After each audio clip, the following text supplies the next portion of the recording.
pretty sleepy. Just woke up on my way to an appointment.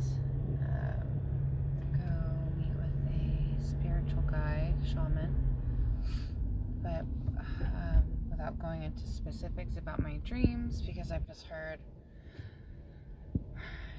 inner knowing from my guides that not to be too specific because they're for me.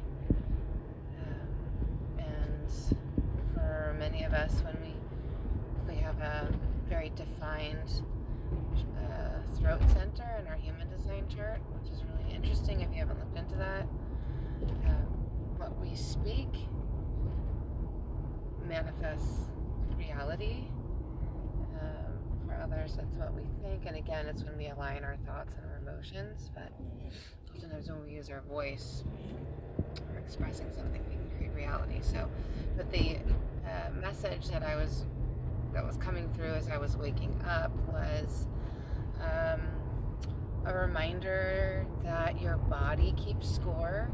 Your body literally will communicate with you if something's out of balance, and there are different signs and systems in the body to let you know what's going on. And specifically this morning it was iridology, which is the study of the eyes and irises, and each section of the eye correlates with different organ systems and body parts and energy flow.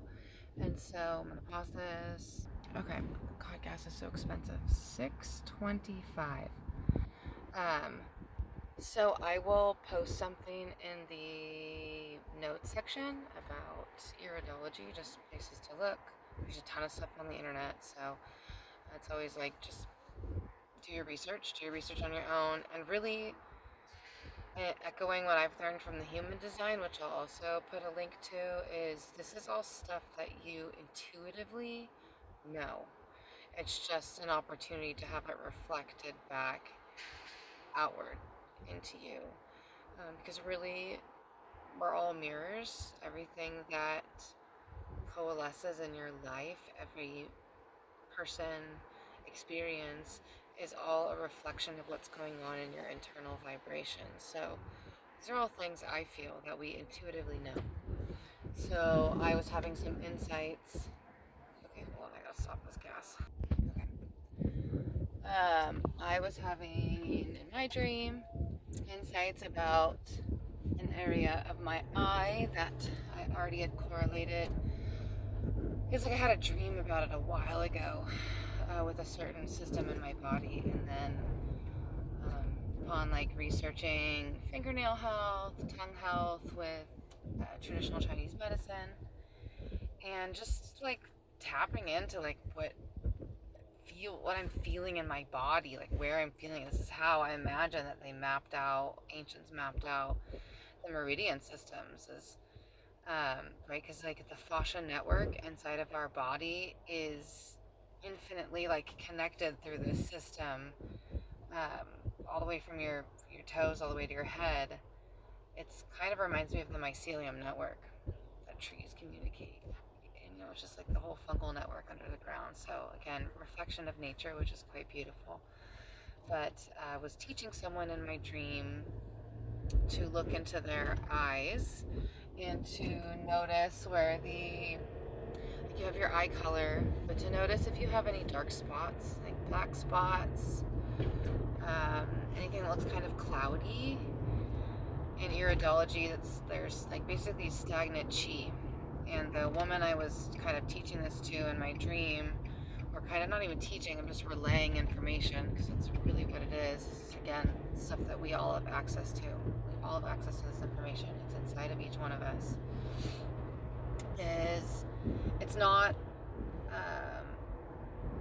It's not like a death sentence, right? To see these things in our eyes, it's an opportunity to make a change in the present moment.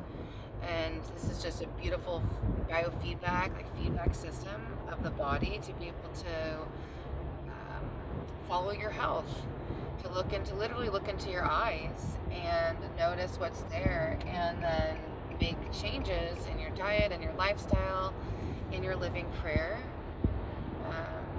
really because my understanding and my feelings about this are that all dis-ease in the body starts with unexpressed emotion, stagnant emotion, and cancer. The word cancer is what came up in my dream. It was like, we call it cancer, but it's really dense, really old emotion, like really low vibration, dense emotion that's been there for a long time. And it might not even be yours.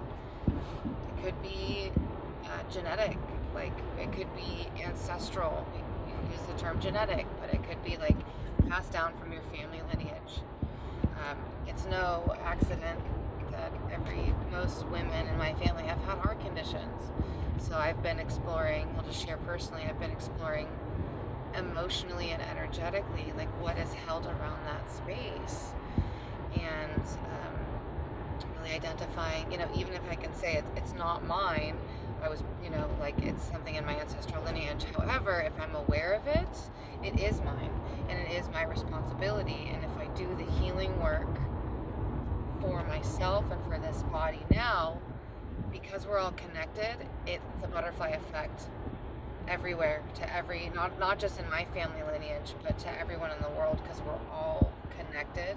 It just intimately impacts those that I am blood related to, because there's this interplay between spirit and earth body. So I think that's really it. Just really interesting. Take a look into your eyes. The way the body talks is just an opportunity. Prophecy is not something that's set in stone. We live in a multi-dimensional reality. There's an infinite number of possibilities co-occurring all at once. So depending on what decision you make in the moment, you enter into a timeline. And if you feel or have a dream or look into your eyes and you see this, or you know that so-and-so in your family has cancer and therefore you think that you're going to get it too, you're more powerful than you think. Your power is in your emotions or in your feelings. They're in your feelings. The power is in the feelings. And it's just a glimpse of what could happen, right? It's just the prophecy is relevant to what's going on in the present moment. So it's an opportunity to shift. It's an opportunity to change. It's an opportunity to surrender to what is and allow for,